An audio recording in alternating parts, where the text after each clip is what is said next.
This video is sponsored by Card Kingdom. You can visit their store by using my referral link in the description below.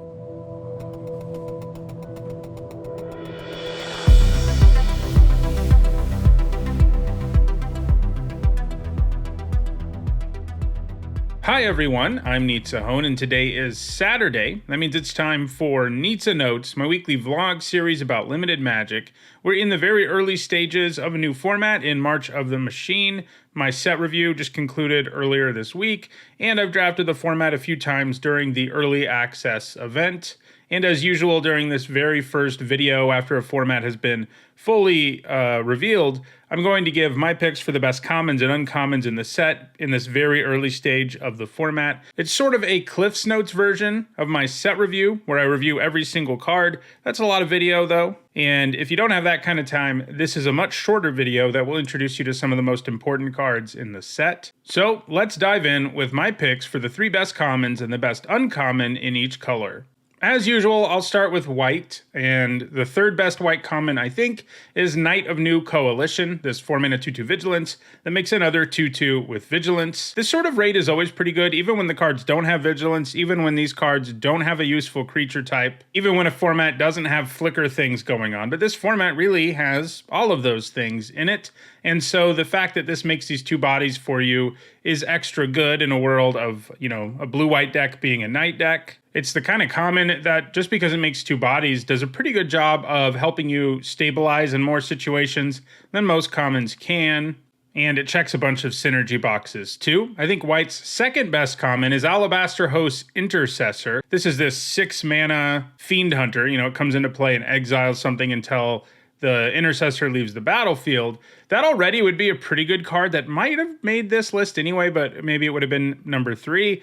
But it also has plane cycling, which is amazing. So if you draw this early, you're missing a land drop, you can plane cycle, grab a land. And then if you draw it late, it has a huge impact on the board in most situations, since it can deal with so many creatures while adding to the board itself. I think it's definitely a card you first pick in some situations. You can also use it, by the way, with all of these land cyclers. They can actually help you splash the color because their land cycling ability is, of course, colorless. So if you have like one really good white card and you're like a blue-black deck and you really want to play that white card, and then you have like, a couple Skittering Surveyors, a couple of gain lands, also running this as both a thing that can be played off of your splash mana, or it can help you find your splash mana, is pretty sweet. So it ends up in your deck a lot of the time, even if you don't end up in white, which is nice. And then at number 1, it is Realm Breaker's Grasp. This is, as usual, I don't know how many sets there are where the best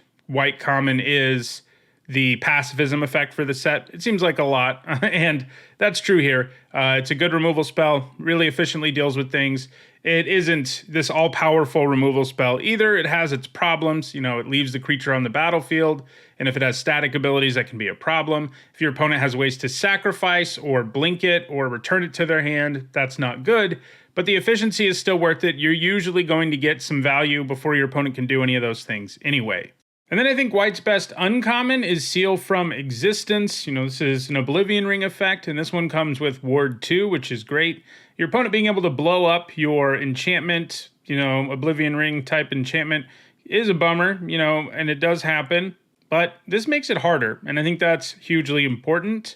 It means they're not going to be able to deal with it early, and even when they can deal with it, they have to spend enough extra mana that it doesn't hurt as much. But yeah, great removal spell. You first pick this a ton of the time. Let's move now to blue, where I think the 3rd best common is Saiba Cryptomancer. So the backup mechanic overall seems pretty good. All the mechanics in the set, basically, that are like these new set mechanics, like battle and backup and the Phyrexian transforming creatures, all those things have been pretty good. And the Cryptomancer is nice because it has this element where it's sort of a combat trick, and it can also save your creatures from removal. And that kind of combat trick that has dual uses is always nice. And then this even has a 3rd use where you can put the counter on itself, and then you can slap auras on it and stuff like that. So there's a lot going on here that makes this card really good. It also doesn't hurt that I've found, sort of grindy control decks to be a thing in this format. I hope that remains true. And when that's true, having creatures that you can play at instant speed is a big deal, because you can leave up mana for your draw spells, for your removal spells, and so forth. And also having Cryptomancer around in those situations is great.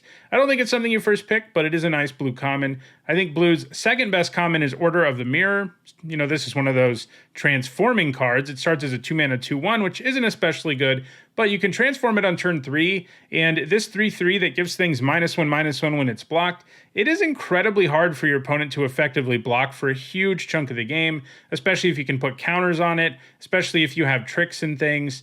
Like, it is a real threat on lots of boards because, you know, it takes 3 2/2s blocking it, for example, to take it down, and that's obviously horrible for your opponent. So it's been a really nice 2-drop. And then I think blue's best common is Preening Champion, 3-mana 2/2 flyer that makes a 1/1. Works great with Convoke. It has the night creature type. It's good with flicker effects to some extent. And it's just a good rate in general. Like, it's a good card in any blue deck. And then it has some nice synergy going on. There's also an honorable mention blue common I want to talk about because I think it's actually better than all 3 of these, but it's kind of a build around, and that is Protocol Knight. 4-mana 3/4 that taps something when it enters, but if you control a knight, you stun that thing you tap, and that ends up feeling enough like a really efficient mana war that it's a really strong card, but you have to be in a deck with a critical mass of knights. The good news is that's not that hard, especially in blue-white. But I wouldn't take it as early as these 3 because these 3 are good in like every deck, but it does have a higher ceiling. At uncommon, I had a pretty hard time narrowing things down. I have a couple of transforming creatures that net you a card in Captive Weird and Skyclave Aerialist. The Weird, you know, is a 1-mana 1/3, so it can block reasonably well early, and then later in the game becomes a 3/3 and can give you some value off the top of your deck. Skyclave Aerialist is better on the front. A 2-mana 2/1 flyer is just a great rate. And then when it transforms, it becomes a 2/4 that draws you a card. So both of these are really good, and Xerex Strobe Knight is sort of in the mix too. It's been easier to make 2/2s with this than I expected, at least at this very early stage of the format. And so I've been pretty happy with it overall. In the end, I think the Aerialist is probably the best of the 3. You know, it's a really aggressive card. You can play on turn 2, and in the later game, it's a really good source of card advantage. But these 3 are all really close, I think. Let's move now to black, where I think the third best common is Final Flourish. The base of this card, without kicking it, is a nice card. 2-mana to give -2/-2 to something. It's not amazing, but it is a card that would you make the cut more often than it doesn't. And so the kicker upside here is big. -6/-6 kills lots of things in the format, and doing it for 2 is great. And there is plenty of expendable things around. There's multiple cards that make more than one body, you know, like Preening Champion. There are cards with backup, like the cheaper backup cards that are like 0/1s. You know, there's one in black and one in blue that we've already looked at. Like, sacking them after they've done their thing feels pretty good. And the best thing to sacrifice, of course, is an incubator, especially when you haven't transformed, because then it's not like you sunk some mana into it. But either way, it's a good removal spell. I don't quite think it's first pickable, but it's close. And if kicking it continues to be really easy, it could move up. The second best blue or black common, I think, is Unseal the Necropolis. And I do want to say only the first copy of this should be valued higher than Final Flourish, probably. Like I said, I mean, I've felt like this format is pretty grindy. Operating at instant speed is very viable, and Unseal the Necropolis is, you know, it's one of the best versions of this sort of black common that gets you stuff back from your graveyard we've ever seen. First of all, it's an instant, which is almost never the case with these. Second of all, it mills up front, so this has synergy in the blue-black deck that wants the opponent to have 8 or more cards in the graveyard, which at this very early stage is my favorite deck and my best performing deck so far in the format. But also, because it mills you, it's easier to use this card early and not have it be a disaster, unlike most versions of this we see. Because if you have like one creature in your graveyard that you traded for something, and maybe you don't have anything to do on turn 3, casting Unseal isn't the worst thing. As long as your deck has like 15 plus creatures, there's a pretty good chance you're going to hit another one and be able to get them both out of your graveyard. So it ends up being, you know, the 2-for-1 it's supposed to be more often, and it's an instant.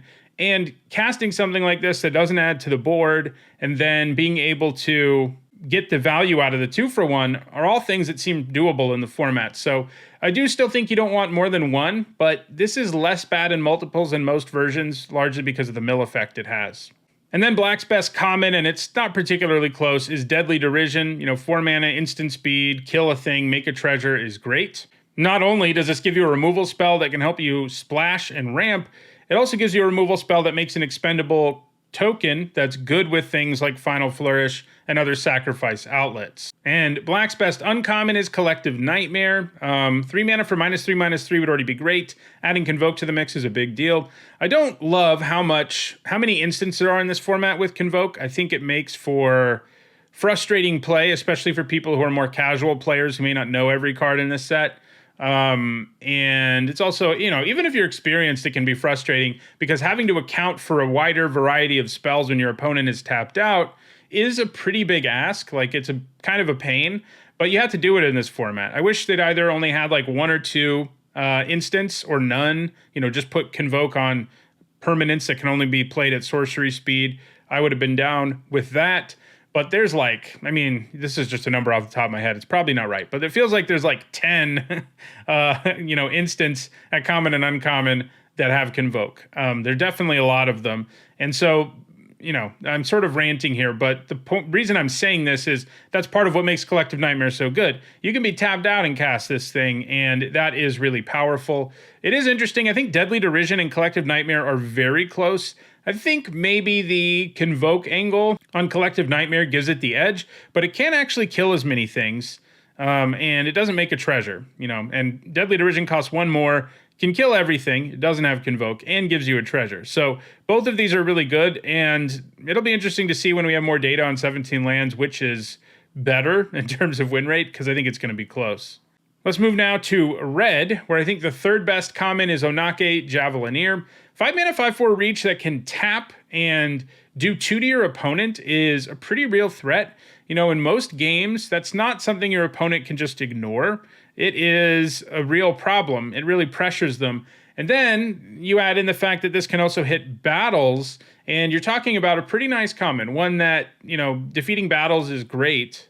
And it can help you do it. It can even play defense because, you can have it untapped on your opponent's turn and still use it to pressure them. Feels a little bit like Vigilance. I think red's second best common is another one of these instants with Convoke. This one at least costs 6. It's Shatter the Source, but, lets you do 6 to something or destroy an artifact.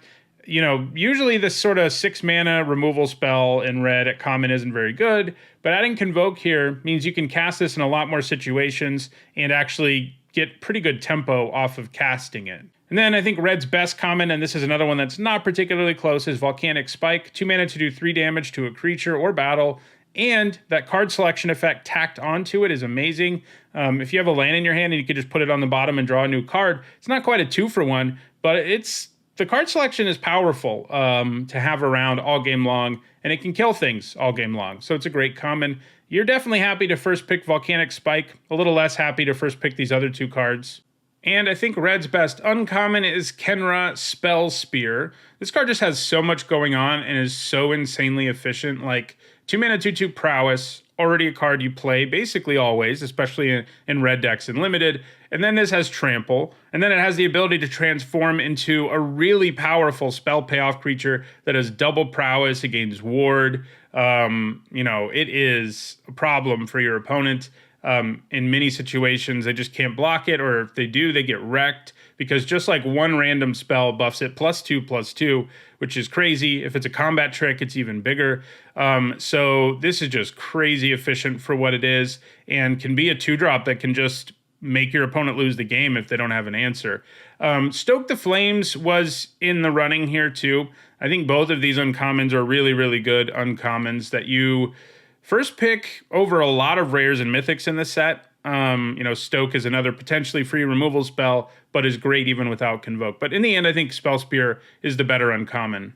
That brings us to green, where I think the third best common is Bonded Herd Beast. It has almost passable stats on the front, and its ability to transform into a 7/5 menace means that it's kind of a problem all game long. Like, it almost doesn't matter what stage of the game is. Attacking with a 7/5 menace isn't something your opponent can just shrug about, and it's also not something they can block that effectively. If you have removal or tricks to back it up, it's an even bigger problem. So it's a really nice one of these transform creatures. I think the second best common is Wildwood Escort. This is a situation sort of like what I talked about with Unseal the Necropolis, where The first of these is nice. Going deeper than that might not be, especially because they added this exile clause, so you can't loop them, which is always one of the nice things about this kind of card. But 5 mana, 3/3, get back a creature or a battle ends up being really nice in this format. It's, you know, another one of these 2-for-1s that I think there's actually time for you to take advantage of, even though you're playing a below rate creature to do it. And then I think green's best common is Cosmic Hunger. You know, instant speed, bite effect is always a good removal spell. This one even lets you go after battles, which can be really great sometimes too.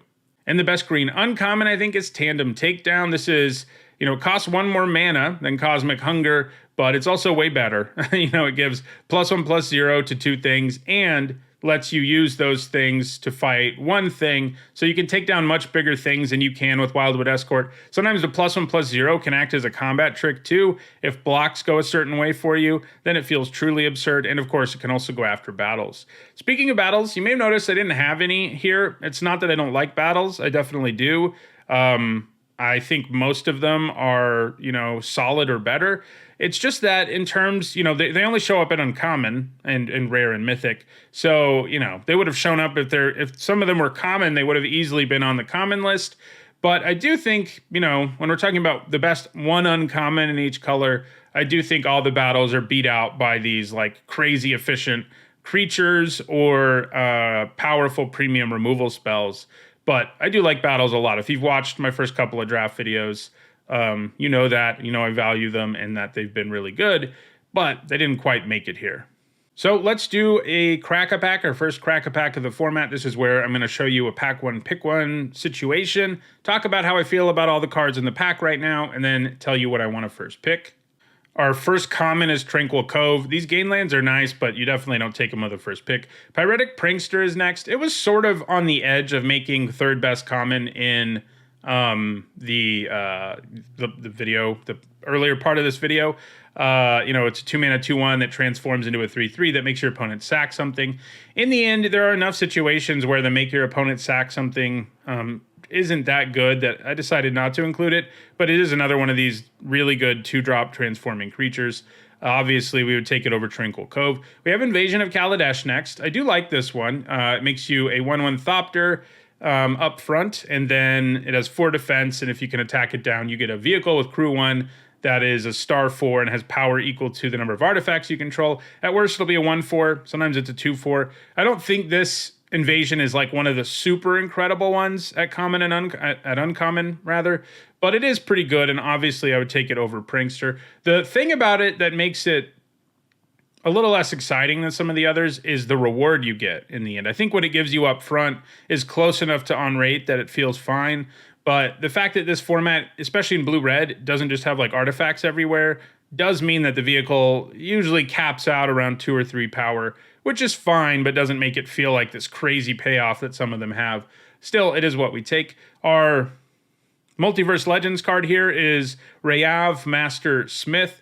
He's pretty good, but neither equipment nor auras are a big enough theme that you really want to take it early. You know, it's the kind of card that if you're in red-white and you look down, you're like, okay, I have like 2 auras and an equipment.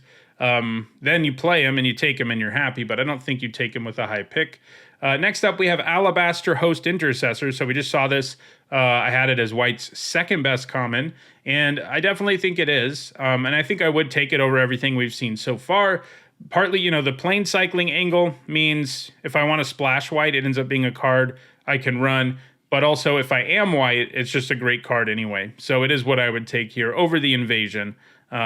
Next, we've got Rawl's Reinforcements. Nice card for setting up Convoke, helping you go wide and stuff, but nothing super exciting. Fertilid's Favor. I haven't played with or against this one yet, so I'm still sort of on my, you know, set review take for it, which is that I think it's fine.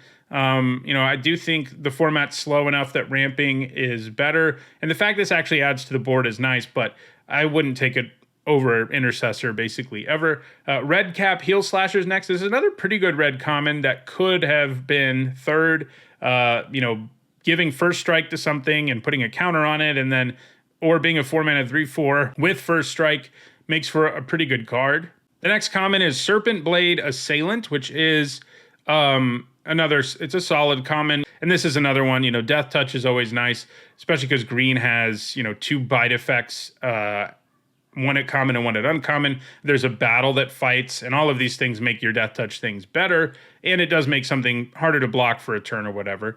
So it's fine, but I think I would take Intercessor over it, and I think Invasion of Kaladesh is also ahead of everything else we've seen so far.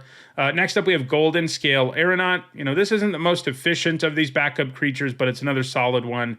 Gives flying to something and a counter. Obviously, you can always put the counter on itself, but I think in the case of the Aeronaut, because a 5-mana 3/4 flyer isn't that impressive to begin with, you really want to put the counter somewhere else because that often can really alter your attacks. But still on Intercessor, our last comment is Vanquish the Weak. This is a good removal spell, but not so good that I take it over Intercessor or Invasion of Kaladesh, I think.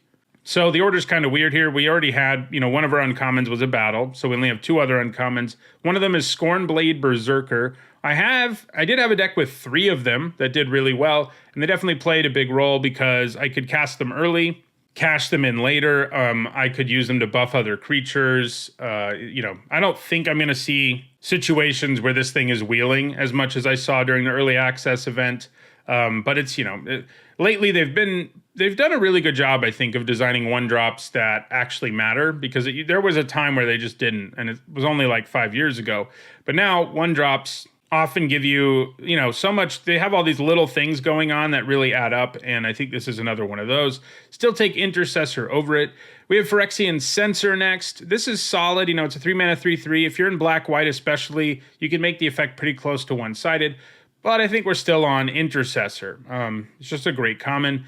We do have a really good rare, though. We have Bloated Processor. You know, this thing at worst is a 3-mana 3/2 that incubates when it dies, you know, and gives you a 3 counter incubator. And that's already really good. That's like a nice 2-for-1.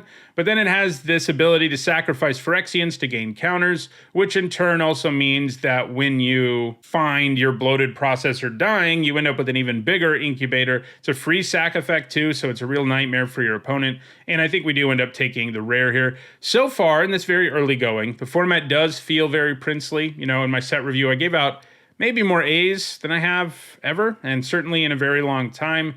And I've seen that be the case elsewhere as well, among other, you know, people who reviewed the set. And this isn't a rare that's like utterly busted, but it is really, really strong just because the baseline is so good, and then it has this awesome upside. So in the end, we take our Processor, I think followed by Intercessor, Invasion of Kaladesh, and then Scornblade Berserker is probably how I would go. I think it's a little better than Pyretic Prankster.